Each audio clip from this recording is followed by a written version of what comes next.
Društvo za kronično vnetno črevesno bolezen že drugič organizira projekt Naj javno stranišče.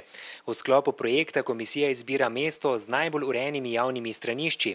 Sicer pa ocenjevanje vsebuje stroge kriterije. Dostopnost, urejenost, higienski material, potem kje najdemo informacije, kje se nahajajo javne sanitarije v mestih, potem ali je dovolj materijala, se pravi glede tudi na število sanitarij, na velikost občine. Društvu se je ideja porodila potem, ko so bolnikom s črevesnimi obolenji želeli izboljšati kakovost življenja. Naši bolniki imajo težave pri vključevanju v socialno okolje in če so javne sanitarije lepo urejene, dostopne našim bolnikom, potem se tudi lažje vključujejo v socialno okolje. Sicer za kronično črevesno obolenje zdravilo zaenkrat še ne obstaja.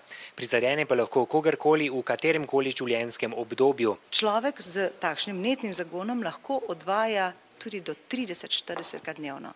In zamislite si, kakšna je to kvaliteta življenja, če mora nekdo vsakih 5 minut, vsakih 10 minut teči na stranišče. Zmagovalka lanskega leta je bila mariborska občina. Komisija je namreč ugotovila, da je vseh 8 javnih stranišč ustrezno opremljenih s higienskim materialom, dostopna pa so tudi invalidom.